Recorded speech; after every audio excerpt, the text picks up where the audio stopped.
We shall commence this module by discussing about the international trade. In today's context, nations do not remain isolated.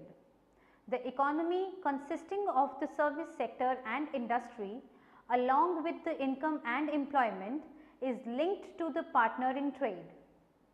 This linkage is formed through the international movement of goods and services. Other kinds of linkages are established through investment, technology and business enterprise in general. This has favorable as well as unfavorable impacts on related economies.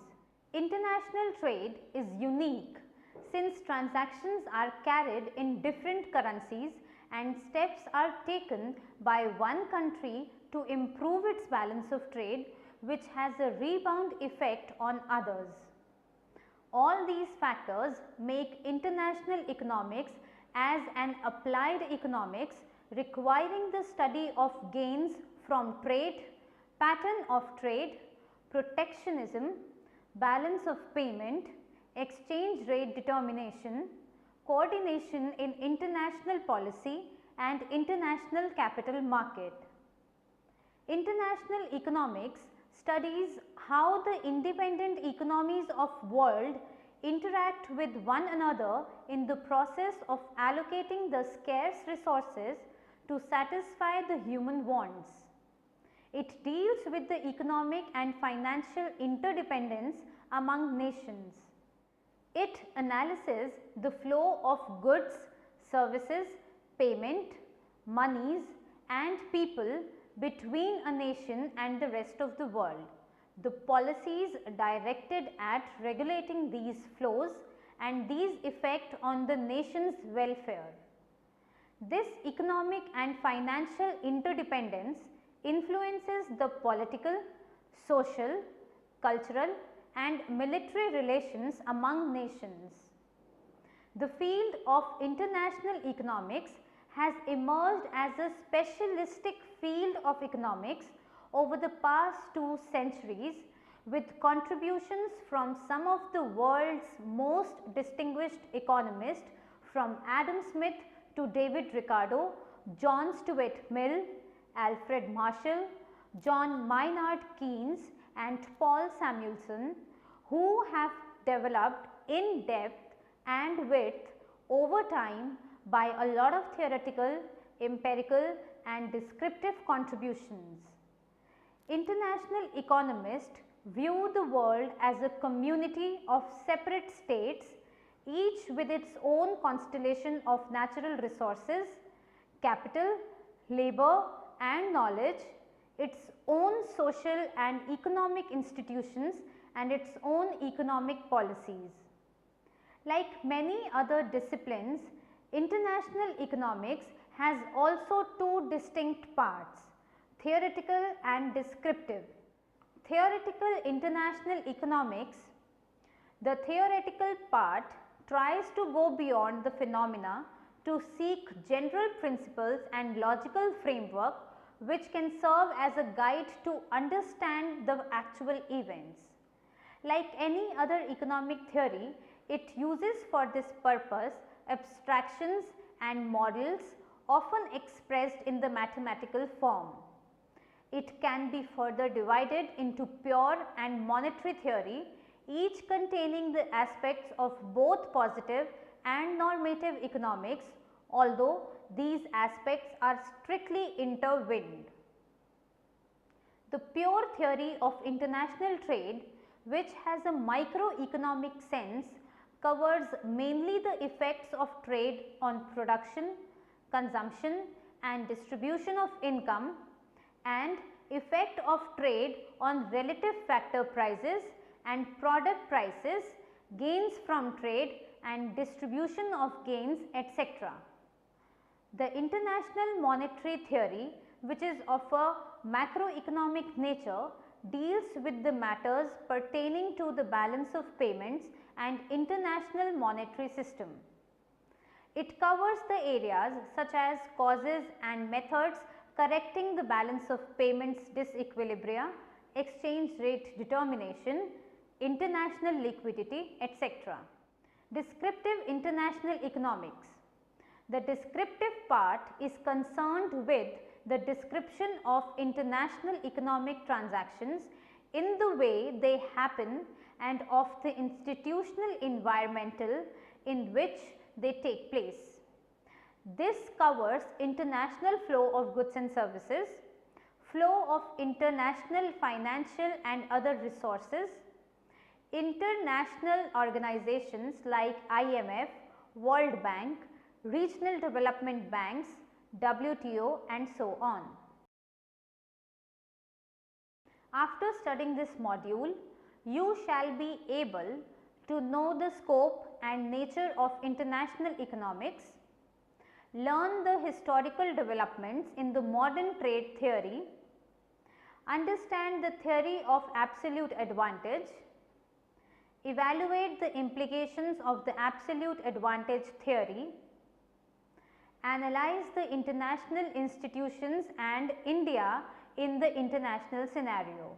Let us now understand the scope and nature of international economics.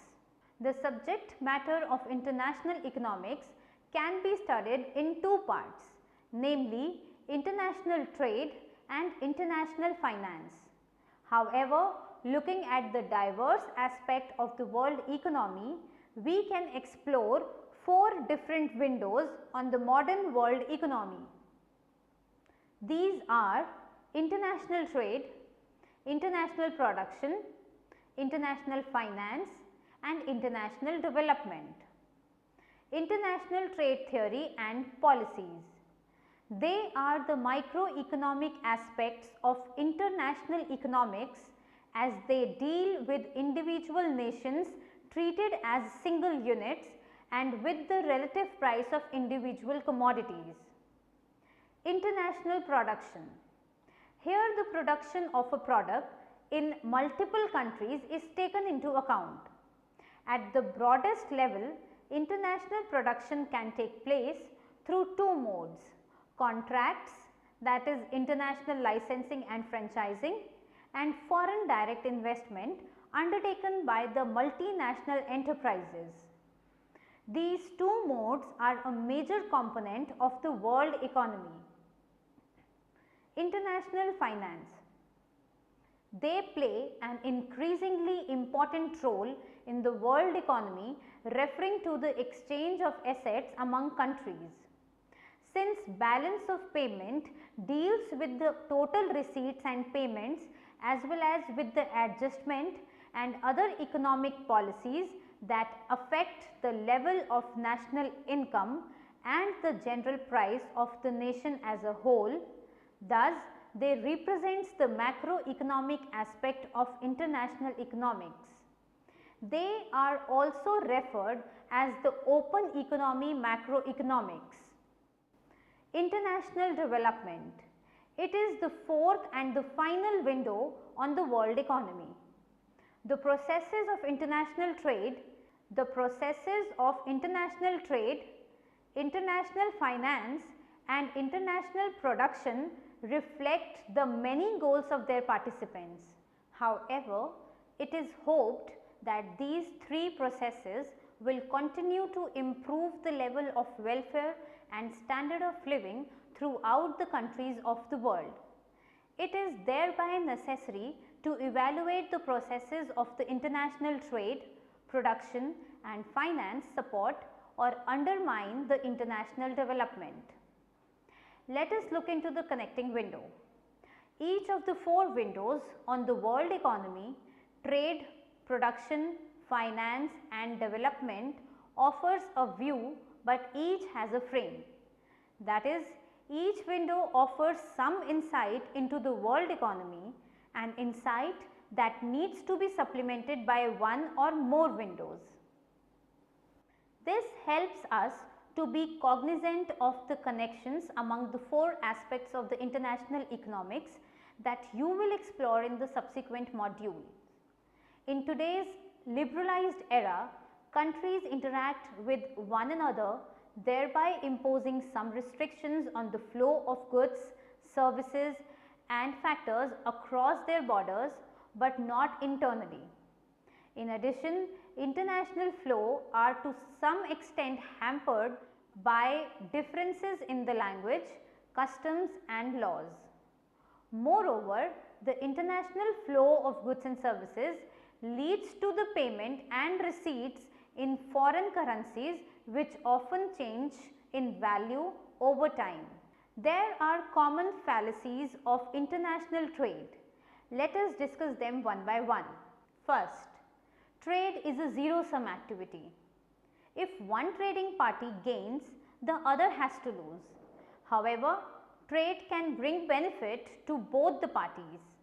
The larger joint output provides the basis for mutual gains achieved by both. Second, imports are bad and exports are good. It has become quite popular today. It is seen that imports lead to a reduction in the level of employment and act as a burden on the economy, while the exports promote growth and employment. This fallacy stems from a failure to consider the link between import and exports. Third, tariffs and quotas save jobs and promote higher level of employment. It is the failure to recognize that a reduction in imports does not occur in isolation that this fallacy arises. The trade restrictions that reduce the volume of imports will also reduce exports. As a result, jobs saved by the restrictions tend to offset the jobs lost due to the reduction in exports. Moving on to discuss India in international economy. Until 1990s, the issues discussed so far under international economics were affecting the Indian economy on a conservative basis. But with economic reforms implemented by the central government, Indian economy is closely aligned with the global economic activities. International boundaries have opened up as seen by the reduction in import duties to the total imports. There is no field in the Indian economy that is not touched by the international economics. With evolutionary advances in transport, communication, coupled with the disappearances of the distances, all countries are economically interconnected. It is not certain whether even big countries like India, USA and China can survive if they were to close their borders to any overseas trade. This economic interdependence of countries is indicated by the continuous rise in the volume of imports and exports, capital inflows, overseas travel, multinational corporations, etc. This increasing economic interdependence of countries has serious implications on the domestic economy caused by the division of labor. Some countries are forming groups like OPEC to protect their common interest. These issues are addressed in international economics. The world economic, financial and political system is regulated by 4 specialized international institutions: the World Trade Organization, World Bank, International Monetary Fund and United Nations. Let us discuss the historical development of modern trade theory. Modern trade theory is the outcome of an evolution of ideas in economic thought. In particular, the writings of the mercantilist and later those of the Adam Smith and David Ricardo have been instrumental in providing the framework of modern trade theory. Mercantilist view on trade. During the period 1500 to 1800, a group of writers from countries such as England, Spain, France, Portugal and the Netherlands were concerned with the process of nation building. Specifically during 17th and 18th centuries, they wrote essays and pamphlets on international trade that advocated the philosophy of mercantilism. According to Gray, mercantilism was conditioned by 2 things: perpetual neediness of government and effect of the discoveries of precious metals and their inflows to the European economies. It promoted government regulation of a national economy for the purpose of augmenting the state power at the cost of rival national power.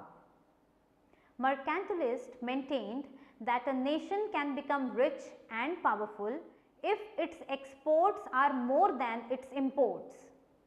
The resulting export surplus would then be settled by an inflow of bullion or precious metals, primarily gold or silver. Thus, the government needed to do it all in its power to stimulate the exports and discourage or restrict imports. However, since all the nations could not simultaneously have an export surplus and the amount of gold and silver was fixed at any particular point in time, one nation could gain only at the expense of the other nations. The mercantilists believed that national interests were basically conflicting in nature. Let us now discuss the features of mercantilism. Maintaining a surplus in the balance of trade and accumulating gold were the keys to prosperity. Next, bullion and treasure were the essence of wealth. Next, to regulate foreign trade in order to maximize social welfare. Next, to promote industry and import cheap raw materials but not food materials. Next, promoting colonism where the ruler with more gold could maintain the larger and better armies. Next, place heavy tariffs on the imported manufactured goods. Next, encourage exports of manufactured goods. Next, state intervention is essential to solve the problems of society and regulate all economic activity. It preached the economic nationalism as it believed that nation could gain only at the expense of the others. Next, we shall discuss the criticism of mercantilism. Too much importance was given to gold and silver. Next, the mercantilist overemphasized commerce, trade, but undermines agriculture. Next, it wrongly believed in the concept that favorable trade only leads to prosperity of a country. Next, lacked universal applications due to the lack of scientific system of thought. Next, moreover, it assumed wrongly that in a foreign trade, when one country gains, the other losses, thereby a mutually advantageous trade is possible between countries. Next, the adverse effects of continuous favorable trade were ignored by many mercantilists except Thomas Mun. Next, it was a temporary and short-term policy which cannot be undermined as it provided strong basis for the capitalism. Now, the mercantilist static view of the world economy where trade was regarded as zero-sum game was challenged by Adam Smith with his publication in 1776 Wealth of Nations. According to Smith, international trade is actually a positive sum game where the nations take the advantage of specialization and the division of labor, which further increases the general level of productivity within a country and thus increases the world output. According to the dynamic view of Smith regarding trade, both the trading partners could simultaneously enjoy higher levels of production and consumption. Smith's trade theory is explained further in the next section. Now, we will further move to discuss the theory of absolute advantage which was given by Adam Smith. Adam Smith, a classical economist, he was a core believer of free trade on the grounds that it promoted international division of labor. This forms the basis for pure theory of international trade. The absolute advantage theory states that a nation will gain the most from producing the products that take the advantages of its most readily available resources. This implies that easier access to particular materials and other similar elements will make a country best suited for the specific kind of production activity. It includes the increased efficiency and cost saving. When a nation has an absolute advantage, it has something that is desirable to the other nations, which inspires trade. According to the absolute advantage theory, out of two or more parties, the one that produces more products with the same resources has the advantage. For example, if two companies each have 5 employees and one can produce 10 units per hour while the other can produce 12 units in the same period, then the second company has an absolute advantage.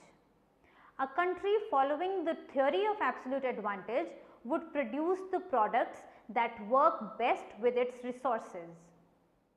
There are some assumptions of the absolute advantage. Let us know them. The trade takes place between two countries. Next, only two commodities are traded between the countries. Next, it advocated for a laissez-faire policy where free trade exists between the countries and leads to the efficient use of resources and would maximize the world welfare. Next, labor is the only element of the cost of production.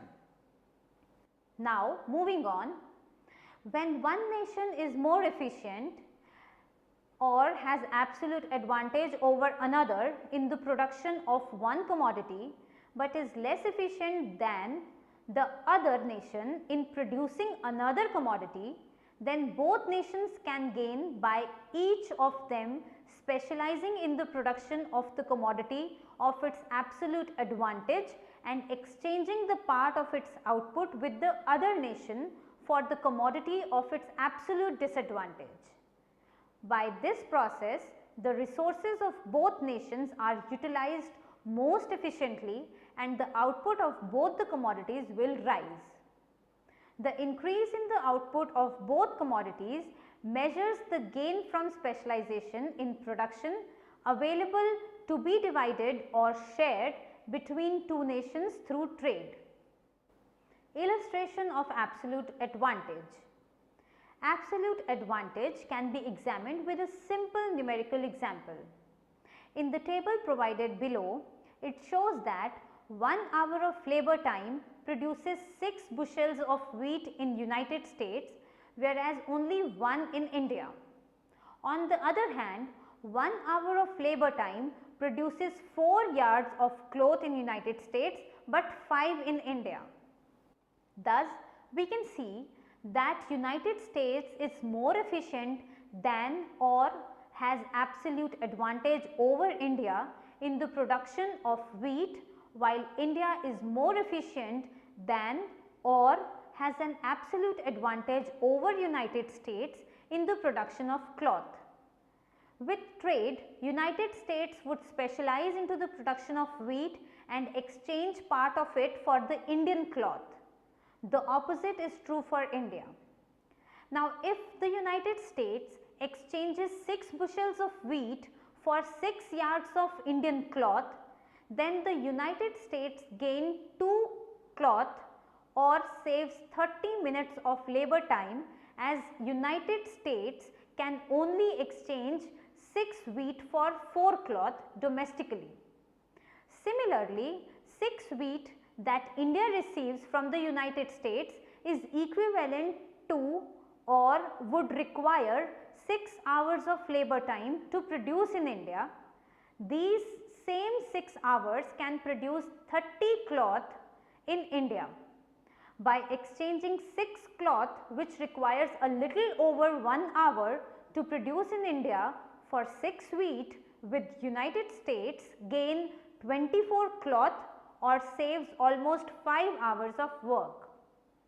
Thus, it is clearly demonstrated that two countries can gain through international trade if they have absolute advantage in producing different goods. However, gains from international exchange of goods need not be limited to the situations of absolute advantage. Let us now understand the implication of absolute advantage theory. More quantity of both products are produced. Next, there is increased standard of living of both countries. Next, it leads to increase in production efficiency. Next, the global efficiency and effectiveness of the countries increases. Next, there is maximization of global productivity. Absolute advantage theory was criticized because there does not exist absolute advantage for many countries. Next, country size may vary while analyzing their absolute advantage. Next, there may be country by country differences in specialization. Next, it deals with labor only and neglects other factors of production. Next, it neglects the transport cost, which however plays significant role in international trade. Next, it takes scale economies, however large scale economies may reduce the cost of production and form a part of absolute advantage, but this theory neglects it. Now, we will summarize what we have learnt in this module. International economics is an applied economics requiring the study of gains from trade, pattern of trade, protectionism, balance of payment, exchange rate determination, international policy coordination and international capital market. The subject matter of international economics can be studied in two parts, namely international trade and international finance. International trade, international production, international finance and international development form the four different windows on the modern world economy. Mercantilists believe that the way for a nation to become rich and powerful was to export more than it imported. The resulting export surplus would then be settled by an inflow of bullion or precious metals, primarily gold or silver. The mercantilist static view of the world economy, where trade was regarded as zero-sum game, was challenged by Adam Smith with his publication in 1776, Wealth of Nations. According to Smith, international trade is actually a positive sum game. And according to the absolute advantage theory, a nation will gain the most if it produces products that take the advantage of its most readily available resources. When one nation is more efficient as compared to the other in the production of one commodity, but is less efficient than the other nation in producing the second commodity, then both the nations can gain by each specializing in the production of the commodity of its absolute advantage and exchanging the part of its output with the other nation for the commodity of its absolute disadvantage.